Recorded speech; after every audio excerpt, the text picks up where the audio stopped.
सभी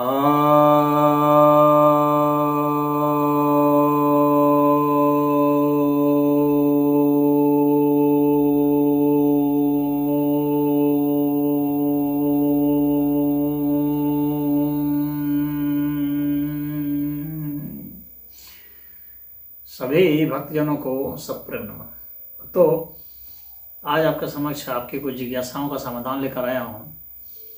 एक जिज्ञासा अमित धीमान जी का है। ये लिखते हैं,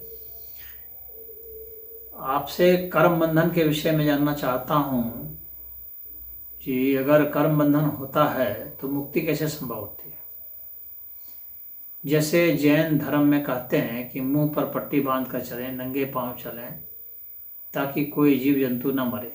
पर जिज्ञासा ये उठती है कि हम उठते हैं, बैठते हैं, कुछ न कुछ जीव तो मरते हैं, तो मुक्ति कैसे हो।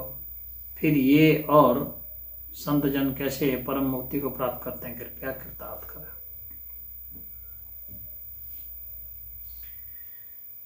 तो ऐसा है कि कर्म बंधन का मुख्य कारण यह होता है कि हमारे में जो अहंकृत भाव है, यानी अहंकार की जो भावना है कि मैं करता हूँ, ऐसी भावना कि मैं करने वाला हूँ, कर्ता मैं हूँ, यही कर्म का बंधन का वास्तविक कारण है। भगवान कृष्ण इसी के विषय में कहते हैं। तो इसके कारण क्या होता है कि मैं करने वाला जब अपने को समझता हूँ तो चाहे मैं कुछ भी करूँगा, भला या बुरा, वे सभी कर्म बंधन के ही कारण बनेंगे। ऐसा नहीं है कि हम जीव को नहीं मारेंगे तो हम कर्म बंधन से मुक्त हो गए, ऐसा नहीं है। मारे तो ना मारे तो कर्म बंधन में हम रहेंगे ही रहेंगे। उसके मारने और ना मारने से कर्म बंधन का मतलब नहीं है, क्योंकि मनुष्य एक कर्म नहीं करता है, हजारों लाखों कर्म करते रहता है। और कुछ भी वह करेगा, जब उसमें अहम भाव आ गया तो कर्म बंधन में वह हो गया। तो कर्म से मुक्ति किस में होती है, कैसे होती है। कर्म से मुक्ति का मतलब हो गया, आप सीधा यह समझिए, अहम से मुक्ति।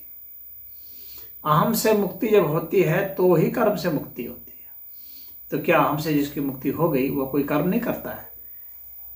तो सामान्य रूप से देखने से तो लगेगा कि कोई भी कर्म कर रहा है, लेकिन चूंकि उसके साथ वो अहम को नहीं जोड़ता है, वह यह नहीं अपने में समझता है कि मैं कर रहा हूँ। वो जानता है कि कर्म जो है प्रकृति के द्वारा प्रेरित होकर के होते रहते हैं और अंतिम कारक जो है वे तो परमात्मा ही है। तो बीच में वो सोचता है कि बीच में मैं क्यों कूद पड़ूं, मैं क्यों मान लूं बीच में। अहम भाव भी उसके नियंत्रण में नहीं है। एक तरह से देखा जाए तो कहाँ गया अहम भाव जिस वक्त वो घोर सुसुप्ति अवस्था में रहता है, उस वक्त अहम भाव भी नहीं होता। अहम भाव तो उठने पर ही होता है।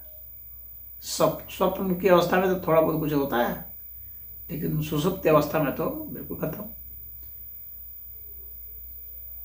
तो कर्म बंधन से मुक्ति के लिए यह जरूरी है कि अहम भाव से मुक्त हो जाए, और अहम भाव से मुक्ति के लिए यह जरूरी है कि अहम भाव को विसर्जित कर दें। यह समझ लें कि यह पूरा अस्तित्व जो है, कोई भी जो घटना घटती है इसमें अनंत कारक होते हैं, और जब अनंत कारक होते हैं, अनंत ही इसमें जो कारक है, यानी परमात्मा ही इसके वास्तविक कारक है। तो परमात्मा ही जब कारक है तो बीच में टांग अड़ाने से कर्म बंधन के सिवा कुछ भी हाथ नहीं आने वाला है। तो जो भी कर्म होता है उस पर वह परमात्मा को सौंप देता है।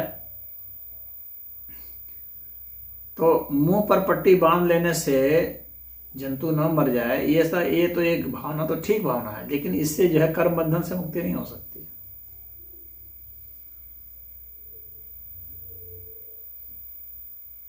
हम अनावश्यक किसी जीव को न मारे या तो ठीक बात है, लेकिन जीव तो फिर भी मरते हैं। जब हम श्वास लेते हैं तो श्वास में कितने जीव बीते जाते हैं और मर जाते हैं, हमारे बचाव तंत्र के द्वारा मार दिए जाते हैं। हम कितना भी छान के पानी पिए फिर भी उसमें जीवाणु रहेंगे, उसको हम पिएंगे वो मर जाएंगे। हम कुछ खाएंगे, उस भोजन में भी बैक्टीरिया रहते हैं, उसमें भी फफूंद होता है, उसमें भी कोई कीटाणु जीवाणु हो सकता है, तो सब मर जाते हैं। कितना भी हम देख के चलें फिर भी कुछ दब जाते हैं। तो उस तरीके से करने से तो आप कर्म बंधन से तो नहीं बच सकते, हाँ, लेकिन आपकी भावना अच्छी है, किसी को नुकसान न पहुंचाने की भावना और न पहुंचाने का प्रयास, यह सराहनीय है। तो जो जैन करते हैं, इस तरह के जैन साधु, सारे जैन थोड़ी करते हैं, जो जैन साधु हैं ऐसा करते हैं, तो उनकी यह भावना सराहनीय है, वास्तव में सराहनीय है कि वे इतना उद्यम उठाते हैं कि कोई हमारे से मर न जाए अनावश्यक। परंतु इससे वे कर्म बंधन से नहीं मुक्त हो सकते।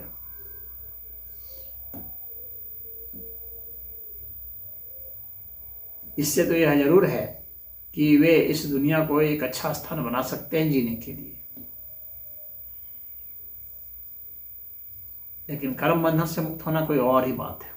उसमें तो अहंकार का विसर्जन, मैं मारता हूं या मैं बचाता हूं, इन दोनों के बोध से मुक्ति।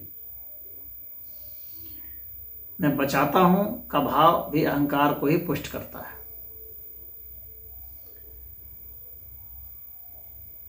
और मैं मारता हूं यह भाव भी अहंकार को पुष्ट करता है।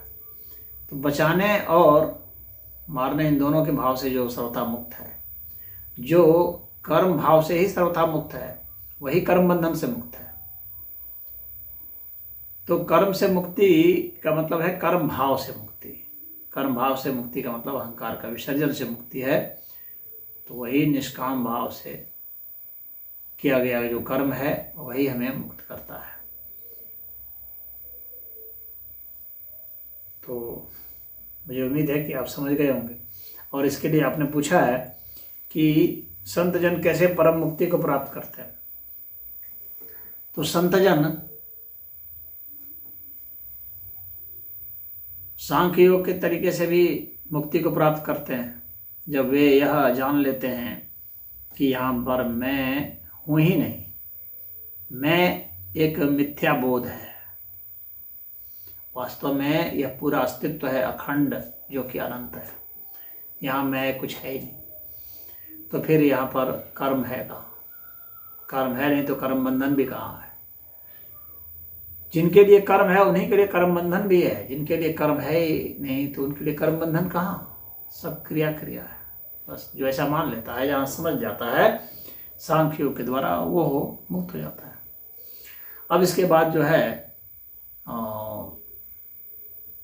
राजयोग है, अष्टांग योग है, उसमें जो है अपने अहम तत्व को, जो यह मानता है कि मैं हूँ, जो हमारे भीतर एक बोझ चलता था मैं हूँ, उसको विलीन कर देता है परम तत्व में योग क्रिया से। अपने हर सांस को, अपने हर भाव को, अपने हर विचार को लीन कर देता है। वास्तव में मैं हूँ यह एक सूक्ष्म विचार ही है।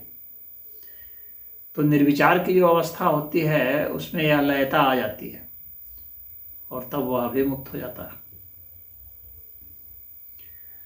और जो भक्ति योगी है, जो भक्ति योग है, उसमें क्या है? उसमें तो यही है कि चारों तरफ परमात्मा ही परमात्मा है, परमात्मा के सिवा कुछ है ही नहीं, अनन्य भक्ति है। जब परमात्मा के सिवा कुछ है ही नहीं तो कहाँ है कर्म और कहाँ है कर्म बंधन? सिर्फ परमात्मा है। न कर्म है, न कर्म बंधन है, और न बंधन है, न मुक्ति है। उसके लिए कोई मुक्ति भी नहीं। तो जिसके लिए बंधन भी नहीं है उसके लिए मुक्ति भी नहीं है। उसके लिए न कर्म है न क्रिया है, उसको तो वो तो उसके लिए सिर्फ ईश्वर ईश्वर है। ईश्वर के सिवा कुछ नहीं है।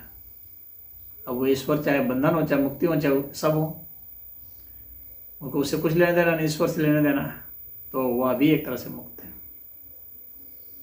तो भक्ति योग से भी मुक्त हो सकते हैं।